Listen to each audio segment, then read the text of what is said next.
जय शनिदेव भक्तों। जय शनिदेव। बोलो सच्चे दरबार की जय। सबसे अच्छे दरबार की जय। बोलो शनिदेव महाराज की जय। बोलो साबिर प्यारे की जय। जय शनिदेव। जय शनिदेव जी। तो आज जो है वो 5 जनवरी है। फिर मैं आपको और आपके माध्यम से समाज को ये बता देना चाहता हूं कि जो हमारी दशा है वो 5 जनवरी को खत्म होने जा रही है। किसकी दशा? शनिदेव की। वैसे तो दशाओं में ये अध्यात्म की प्रशस्ति करते हैं और मुझे तो उन्होंने भक्ति ही प्रदान की है। तो शनिदेव महाराज जो है बहुत कष्टकारी होते हुए भी बहुत लाभकारी होते हैं आदमी के जीवन में। वो उत्तरोत्तर जितना अपनी ढैया महादशाओं में कष्ट आदि बढ़ाते हैं उतना ही आपको लाभ भी पहुंचाते हैं। तो इनके लाभ जो है वो अचूक है, अटूट है। सबसे बड़ी बात आपको स्थिरता प्रदान करते हैं और जो स्थिरता प्रदान करते हैं उसी से आदमी का जीवन जो है वो शांति में जीवन हो जाता है। ये शनिधाम है, यहाँ हजारों लाखों लोगों को फायदा हुआ है और उसी का जो फायदे का जो स्वरूप है वो इस रूप में आता है कि यहाँ पर हर रोज आने वाला जो व्यक्ति है वो इस लेवल से आता है, इस हिसाब से आता है कि हम हर रोज शाम को 6 बजे तक कार्य करते हैं। एक बार 10 बजे बैठने के बाद या 11 बजे बैठने के बाद या 10:30 बजे आने के बाद। ये संख्या जो है कोरोना काल में भी इतनी रही है और कोरोना काल के बिना तो कितनी थी ये तो आप सबको पता ही है कि 1000 आदमी रोज आता था, 1000-2000 आदमी। और ये बड़ी संख्या है, बड़ी मात्रा में है। आज भी हम 400 से 500 आदमी सबल करके शनिवार एतवार को ज्यादा भारी भीड़ हो जाती है तो सबल करके इतना व्यक्ति यहाँ पर आ ही जाता है। तो रोज आने वाले व्यक्ति जो है वो आते हैं, लाभ पाते हैं। फिर भी मैं आप सब माताओं बहनों से पूछता भी हूँ कि उनको क्या लाभ हुए हैं क्या नहीं हुए हैं। तो मैं खुद मानता हूँ कि पहले से ज्यादा धाम की शक्ति बढ़ी है, या यूं कहो कि शनिदेव महाराज की कृपा पहले से ज्यादा लोगों पर हुई है। कुछ परिवर्तन इस दशा में ये भी आया है कि आप लोग जो दीप दान कर रहे हैं उसका जो है बहुत ही शुभदायी फल आपको मिलता है। फिर भी दान करने के लिए एक वस्तु, कई चीजें बाकी हैं लेकिन एक वस्तु तो ऐसी है जिसके दान करने से घर में जो है धन धनाढ्य की वृद्धि होती है। शनिदेव महाराज की ये समय समय से मैं आपको बताऊंगा, एक साथ मैं कभी भी कुछ नहीं बताता हूं, ना एक साथ बताने की बातें हैं। जब आदमी भगवान से जुड़ जाता है, रम जाता है उसमें, तब वो जान पाता है कि मनु भैया जी जो क्रिया बता रहे हैं, जो कार्य बता रहे हैं हमें करने के लिए, वो दुनिया में सबसे सुपर है। जैसे दुनिया में सबसे ज्यादा अति उत्तम साधन किसका? भक्ति का भी, मुक्ति का भी, संति का भी और सब चीजों में वृद्धि का भी। धर्म, अर्थ और काम और मोक्ष। देवता को दीप ग्रहण कराना है।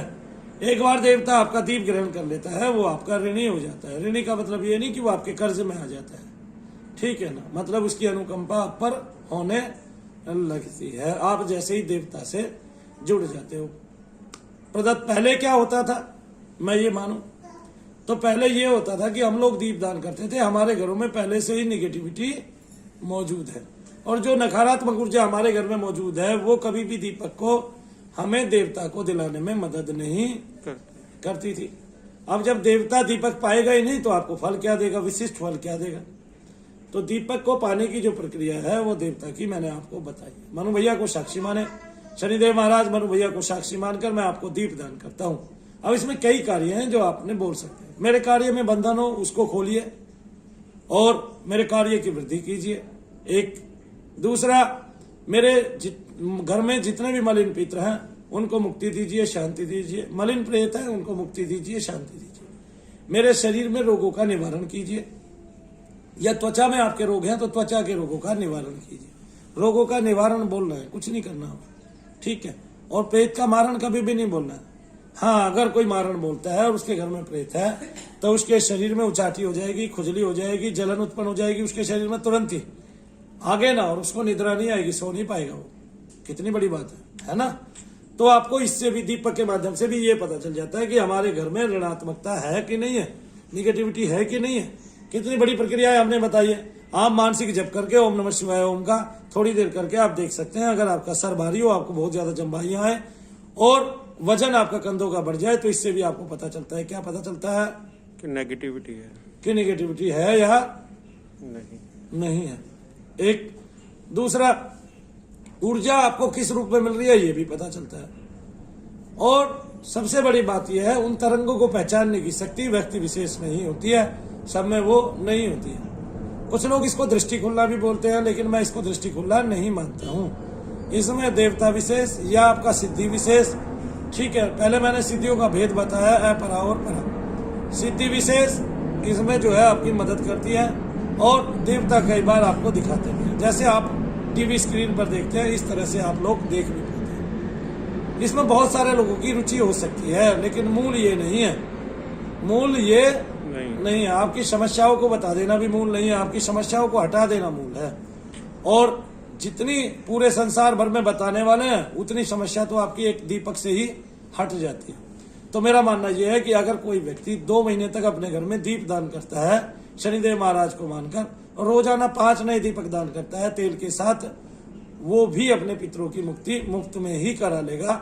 उसमें ज्यादा से ज्यादा उसका 2000-4000 रुपये खर्च होगा दीप दान करने में, तेल, बत्ती और दीप। हर बार आपने नए ही दीपक लेने एक बार। और ये मनु भैया दोनों हाथों को उठाकर कहते हैं कि जो इस प्रकार से करेगा उसके पितरों को मुक्ति और शांति मिलेगी ही मिलेगी। अब आप धाम में क्रिया कराएं पितरों के लिए या नहीं कराएं। तीसरा, जिस व्यक्ति में प्रेत विशेष है और प्रेत ने उसके शरीर के रोम रोम को, छिद्र छिद्र को पकड़ लिया है, यानी कि उसके शरीर को अपना लिया है पूर्ण रूप से, उसी व्यक्ति का मनु भैया कार्य कर रहे हैं। जिनको 2-4 साल से प्रेत है, वो तो घर पे बैठ के वीडियो भी देखेंगे तो भी उनके प्रेत निकल जाते हैं और उनके झपट्टे आदि ठीक हो जाते हैं। मलिनता के लिए भी पहली बात क्या होता है कि जब आप 2 बार आते हैं तो 2 बार में आपके प्रेत कटते हैं, और तीसरी बार में आते हैं तो तीसरी बार से प्रेत का असर निकलना स्टार्ट होता है, यानी कि आपके जो दर्द वगैरह है, जहां जहां वो बैठते थे, प्रेत बैठते थे, वो दर्द वगैरह जो है वो आपका असर निकलना स्टार्ट होता है। किसी को ये प्रक्रिया 2-4 बार में ही फिट हो जाती है, और किसी के ऊपर ये प्रक्रिया 10 बार में, 20 बार में भी फिट हो सकती है। सुतराम अनुभव ये है कि जिनको टाइम लगता है वो ये एक रोग विशेष के बारे में जाने। मेरे से व्यक्ति डॉक्टर के पास जाता है, दवाइयां लेता है, डॉक्टर बताता है आपको फीवर चढ़ा है। अभी आपने दवाई ली है, कोई व्यक्ति 1 खुराक खाते ही ठीक हो जाता है, किसी को 3 दिन तक लगातार 6 खुराक खानी पड़ती हैं, और 3 दिन तक बुखार भी चढ़ता उतरता है और चलता रहता है। किसी का 5 दिन तक बुखार चढ़ सकता है, लेकिन वो दवाइयां खाता है। अब कोई डॉक्टर बदल देगा, वरना कोई डॉक्टर उसकी खुराक बदल देगा, यानी कि उसकी दवाइयां बदल देगा उसको ठीक करने के लिए। इस तरह से हम जब डॉक्टर के पास जाते हैं, डॉक्टर अनन्य प्रकार से हमें दवाइयां बदल बदल के देता रहेगा। हमारे टेस्ट भी लिखेगा, बाद में भी कई टेस्ट लिखेगा, लिखता है कि नहीं लिखता है? बिल्कुल। लेकिन शुरुआती लक्षणों से डॉक्टर ये नहीं कह सकता कि आप भी एक ही खुराक में ठीक हो जाओगे और वो सब लोग भी एक ही खुराक में ठीक हो जाएंगे। ये धाम की प्रक्रिया है। ये वीडियो जो मैंने बनाई है, ये वीडियो एक नए चैनल पे डाली जा रही है। ये चैनल हर्ष भैया का चैनल है। किसका चैनल है? हर्ष भैया का। हाँ, और उस चैनल की मैं घोषणा करता हूँ, हर्ष भैया उस चैनल को ऑपरेट करेंगे, और हर्ष भैया की जो सिद्धियां हैं या जो देवता हैं वो जो आपको बताते हैं वो भी उसमें दिखाया जाएगा। व्यक्ति विशेष का उसमें चेहरा ना दिखाया जाना जरूरी नहीं है, क्योंकि हम उसमें चेहरा दिखाना भी नहीं चाहते। हाँ, आदमी के पीछे से वीडियो बनेगी, उसकी मर्जी है कि वो चेहरा दिखाए या ना दिखाए, आगे ना। लेकिन हर्ष भैया सबको बताने के लिए उत्तेजित भी रहेंगे और आपके साथ मेहनत भी करेंगे। आपने समय और सदुपयोग देना है, साथ देना है समय से। आपने स्थिरता लेके आनी है। हमारे लिए कोई भी पहली बार आने वाला व्यक्ति उतना महत्व नहीं रखता जितना दूसरी बार या 4 बार या अनन्य बार आने वाला व्यक्ति महत्ता रखता है। क्यों रखता है? हमारा प्रेम उसी के लिए होता है जो पुराना है, पुरातन है। इसके पीछे कारण क्या है? इसके पीछे कारण यह है कि जो पुराना हमारे पास आता है वो उसके हमारे देवता भी उसके ऋणी होते हैं, क्योंकि उसने हमारे मंदिर में कुछ ना कुछ दान दिया होता है। क्या दिया होता है? दान दिया होता है मंदिर के लिए। तो मनु भैया उसके आभारी भी होते हैं, ऋणी भी होते हैं। तो इसलिए हम उत्तरोत्तर उनका जाप भी बढ़ाते जाते हैं और कोशिश करते हैं कि वो लोग ठीक हो जाए। सेम उसी तरह जिस तरह बुखार के एक रोग को डॉक्टर ठीक करने की कोशिश करता है, लेकिन व्यक्ति अपनी मर्जी से डॉक्टर बदल लेता है। ऐसा भी होता है ना, व्यक्ति अपनी मर्जी से डॉक्टर बदल लेता है और दूसरे डॉक्टर के पास जाके पता चलता है कि उसको टीबी हो गई है। यहाँ भी सेम ऐसे ही होता है कि जिसका रोग कठिन है उस कठिन रोग को निकालने की मनु भैया भरसक प्रयास करते हैं और कोशिश करते हैं। उसमें बहुत सारे लोगों का जीवन संवर जाता है, बहुत सारे लोग उत्तमता से बिल्कुल ठीक हो जाते हैं। हमारी मंजू बहन आई है जिनकी दृष्टि करीम खान ने खोली है। ऐसे तो उत्तरोत्तर ये होता है इस तरह से हम लोग बहुत ही पावन और पुण्य होकर मनु भैया के पास आते हैं। लेकिन पहली बार आने वाले व्यक्ति जो है वो उतना महत्व हमारे लिए नहीं रखते, और वो तो बिल्कुल भी नहीं रखता जो धैर्य के साथ चुप होकर नहीं बैठता है और अपनी बारी का इंतजार नहीं करता है और इधर उधर की बातें करता है, तो वो बेशक जा सकता है। जिसको क्या कहते हैं, जिसको चिंता ज्यादा है और जो क्या कहते हैं, जिसके मन में बार बार उद्वेग उठ रहे हैं, भावनाएं आ रही है अलग अलग प्रकार की, और जो ये सोचता है पता नहीं मैं ठीक होऊंगा कि नहीं होऊंगा, वो जा सकता है। हमने किसी के पैर नहीं रोके हुए हैं, वो आया भी अपनी मर्जी से। हाँ, वो हमारे से किराया लेके भी जा सकता है, हम ये भी कह सकते हैं वो हमारे से किराया लेके भी जा सकता है। ऐसे हमने व्यक्तियों को पैसे भी वापस किए, बहुतों को पैसे वापस किए। क्यों? क्योंकि उनको उत्तेजना थी, अरे मैंने अकल क्रिया कराई थी, मुझे कुछ लाभ नहीं हुआ। ऐसा नहीं होता है कभी भी। आपने अभी दवाई खाई नहीं, कुछ भी दवाई हमने दी नहीं आपके लिए, अभी हमने जाप करना शुरू नहीं किया, अभी देवता की प्रक्रिया शुरू हुई है। 10 दिन तक देवता आपके प्रेत को काटते हैं, मोस्टली 2 बार में आपके घर के सारे प्रेत कट जाते हैं। अब बारी किसकी आती है? बारी उसकी आती है जिसको प्रेत के साथ पितृदोष भी है और साथ में देवदोष भी है। देवदोष का मतलब यह है कि जो तांत्रिक आदि हैं उनको आपको प्रेत नहीं भेजने पड़ते। वो तांत्रिक आपको क्या भेजेगा? वो आपके अंदर एक देवता को फिट करेगा, वो देवता के प्रेत जो है चेहरे। अब उसका देवता का ये वर्चस्व वजूद है कि उसके पास 4 प्रेत रहने। अब वो आपके शरीर में 4 प्रेत हैं, 4 प्रेत मनु भैया ने काटे। 4 प्रेत कटने के बाद 4 अपने आप प्रकट हो जाते हैं हवा से, आसपास के वातावरण से, और वो 4 जो है वो फिर देवता की रक्षा के लिए आगे आ जाते हैं। अब मनु भैया पहले देवता को पकड़ते हैं, तो देवता पकड़ने के बाद वो 4 आने आवागमन का जो चक्कर है वो बंद हो जाता है। इस तरह आप लोगों को ठीक करने की जो ये सूक्ष्म विधि है ये और भी सूक्ष्म है, क्योंकि मैं बताऊंगा आपको वो समझ में नहीं आएगी। तो उसको समझने के लिए जो है बहुत ही कुछ करना पड़ेगा। क्या करना पड़ेगा कि आपको आना यहाँ पर पड़ेगा, और हम जैसे जैसे देख रहे हैं आप खुद भी आकर यहाँ देखते हैं कि आपके साथ वाले बहुत सारे लोग ठीक हो गए, आपको ठीक होने में समय लग रहा है। अब आपको ये मानना ही मानना पड़ेगा कि दूसरों से ज्यादा ताकतवर आपकी चीज है, ठीक है ना। फिर हमारे ही कई शिष्य जो है बाहर चले गए, उनके चैनल भी हैं, वो भी कहते हैं कि मनु भैया जी बहुत कम पैसे में प्रेत काटते हैं। इसका मतलब यह है कि मैं लेता बहुत कम हूं और समस्या आपकी बहुत ज्यादा, ठीक है ना। लेकिन इसमें आपने जो दिया, आपने उसका अभिमान नहीं करना है कि मैंने बहुत कुछ दे दिया। बहुत कुछ से कुछ भी नहीं होता। अगर इतना ही कुछ दिया होता तो मैं 1000 एकड़ में आपके लिए बड़ा धाम बना देता, ऐसा ही ना। किसको अपना नाम नहीं कमाना बताओ? किसको अपनी सत्ता नहीं चाहिए बताओ? ठीक है, सारी दुनिया 25-25, 50-50 करोड़ के मंदिर बना रही है। ऐसे ऐसे महात्मा है जो 5-5 लाख करोड़ के मंदिर जिन्होंने डिक्लेयर कर दिए भारत में, कर दिए कि नहीं कर दिए? फिर ऐसे ऐसे महात्मा है जिनके इतने बड़े बड़े आश्रम है। कुछ अगर मैं तो आपके सामने बैठ के सवेरे से शाम तक पसीना घिसा के भी एक बहुत बड़ी चीज आप लोगों के लिए नहीं बना पाया। आ रहा है समझ में? तो फिर अब उन्हीं के कहने के अनुकूल मैं मान लेता हूं कि मैंने एक आदमी से 4000 रुपए लिए। अब उस आदमी की जो अंदर प्रेत की सत्ता थी उसमें पूर्ण रूप से वो वास कर चुकी है। उसके मन बुद्धि पे, अहंकार पे, सब जगह उसी का कब्जा है। वो अपना जीवन नहीं जीता है, वो प्रेत का ही जीवन जीता है। वो प्रेत कहता है चारपाई पे लेटा है, तो वो आलस्य में भरा हुआ चारपाई पे लेटा रहता है। उस प्रेत को खाने का मन होता है तो वो उसको खाने देता है। उस प्रेत का सोने का मन होता है तो वो उसको सुलाता रहता है। वैसे भी प्रेतों को एकांत ही चाहिए होता है, उसको शोर पसंद नहीं है। उसको शोर पसंद नहीं है कैसे माने? जैसे मैं अभी यहाँ पे ढोल बजाने लगूं, मैं करके दिखा सकता हूँ। मैं अभी यहाँ पे एक गाना चला दूंगा काली माता का और सबके सिर घूमने लगेंगे जिनको प्रेत है। एक बात, मैं मुंह से भी जाप करूंगा तो भी सबके सिर घूमने लगेंगे कि नहीं? बिल्कुल जी। इसके पीछे कारण यह है कि प्रेत को शांति चाहिए, एकांत चाहिए। उसको शांति में ही जीने की आदत होती है। शोर मचाने वाला कोई होता है, और वो सब जगह होता है, आदमियों में भी होता है ना। तो जो सब जगह होता है शोर मचाने वाला, उसकी सत्ता थोड़ी डिफरेंट प्रकार की रहती है।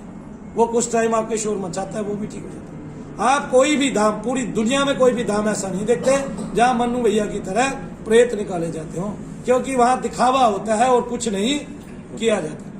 आपको भी ये लालसा होती है कि मेरे अंदर क्या है, ये खोल के और बोल के बताए।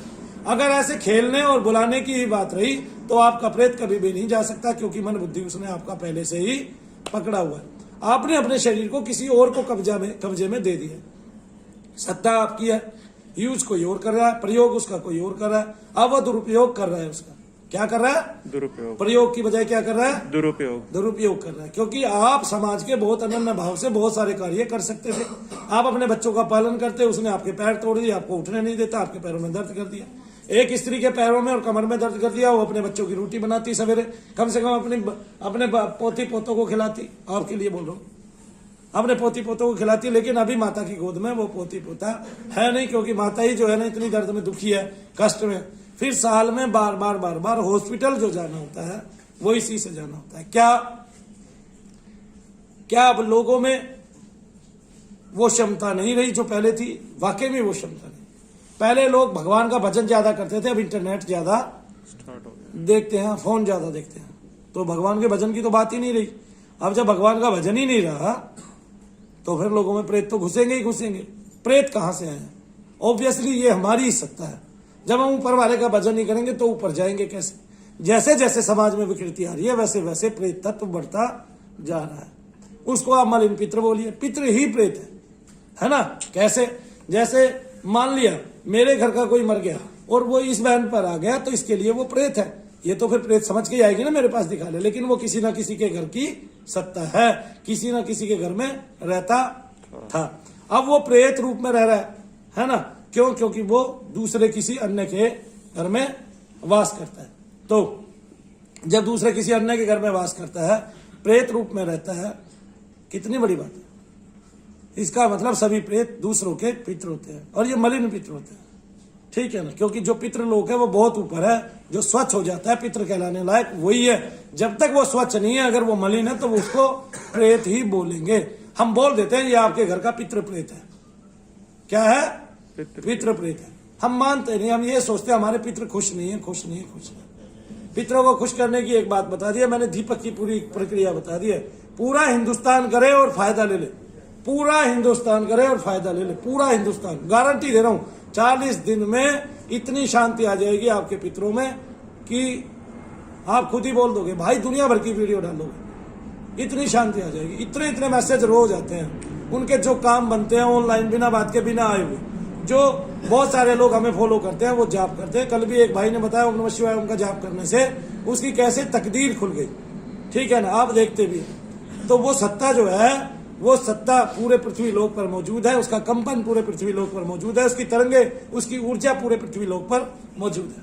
उस सत्ता को जिस नाम से पुकारते हैं वो उसी नाम से आपके सामने प्रकट हो जाती है। तो मैं शनिदेव के नाम से पुकारता हूँ, शनिदेव के नाम से वो मेरे सामने प्रकट हो जाती है।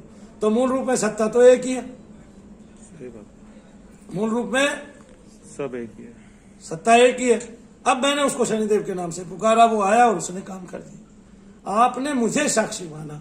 अब जो मूल रूप से मेरी सत्ता है वो आपके साक्ष्य का काम करती है। इस तरह जब आप मुझे साक्षी मानकर दीपदान करते हैं तो आप में मलिनता नहीं आती। एक तो बात भाई, मेरा न्याय जायज लगे या ना लगे, लेकिन मैंने बता दिया पहली बार वाले आराम से स्थिर होकर ही बैठेंगे और अपनी बारी का इंतजार करेंगे। ये ज्यादा समय भी लग सकता है और कम समय भी लग सकता है इसमें। अब देखिए, भूत प्रेत कोई आसान बात होती तो आप कहीं भी निकलवा देते, मेरे यहाँ तक पहुंचने की आपको जरूरत नहीं पड़ती। ये वैज्ञानिक प्रविधि है जो हमारी है। 2 बार में जो आपका प्रेत है उसकी सत्ता को खत्म करना देवता की जिम्मेवारी है, उसको असर को खत्म करना हमारी जिम्मेवारी है। सर पे हाथ रख के लगातार जप करना और आपको समय देना, बार बार हर बार समय देना, ये हमारी जिम्मेवारी है। वैसे मूल रूप से 2-4 बार में ही आपके 80% लोग बिल्कुल ठीक हो जाते हैं। कुछ लोगों को 5वीं बार से 6ठी बार से आराम आना शुरू होते हैं और वो 10 बार तक आते आते बिल्कुल ठीक हो जाते हैं। लेकिन बात तो एक ही है ना, हमेशा डॉक्टर दवाई कितने दिन की देता है? 5 दिन की या 3 दिन की? कितनी दवाई देता है डॉक्टर जाने के बाद? 5 या 3 दिन की। 5 दिन की या 3 दिन की? 3 दिन की। तो दवाई तो उतनी दे रहे हैं हम 2-4 बार की, ठीक है ना?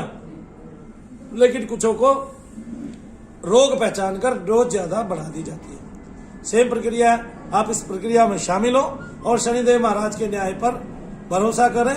वो अपना कार्य अपने आप बखूबी करते हैं, किसी को उसमें बताने की जरूरत नहीं है। हाँ, कोई उसमें अगर अनुप्रविष्ट होना चाहेगा जबरदस्ती तो उसकी सत्ता ही इस भूमि पर, इस धरा पर से मिटा दी जाएगी। उसका नाम शनिदेव महाराज है। ब्रह्मा ऋषि तारागण तक भी उसके पथ में नहीं आ सकते। तो संसार की तो औकात ही क्या है, और यहाँ कार्य वही करने वाला है। ठीक है ना? यहाँ किसी की चुड़ैल की, मशान की, किसी की हिम्मत नहीं है जो इस धाम को छू भी सके। क्या कर सके? छू भी सके। छू भी सके।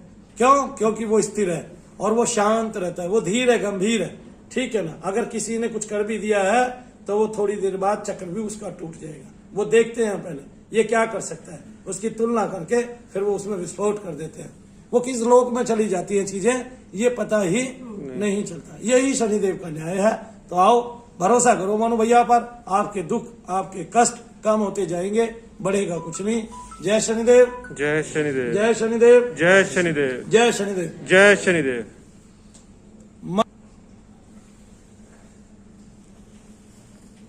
यहां नाम नहीं रहेगा, नाम रहेगा मन हर्ष। है क्या नाम रहेगा? मन हर्ष। मन हर्ष के नाम से आप चैनल खोलेंगे तो आपको नया चैनल मिलेगा जिसमें लोगों की पुष्टि कैसे होती है, हमेशा यही आएगा। क्या आएगा?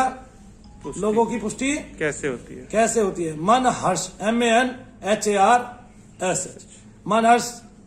ठीक है ना। इसी नाम से हमारा नया चैनल होगा और उसमें आप हमेशा अपने लोगों की पुष्टि होते हुए देख पाओगे। इस तरह से आप हर्ष भैया का काम भी देख पाओगे। और हम भी चाहते हैं हर्ष को अपने काम की नॉलेज हो, समझ हो, क्योंकि धाम की शक्तियां उसके साथ बहुत हैं।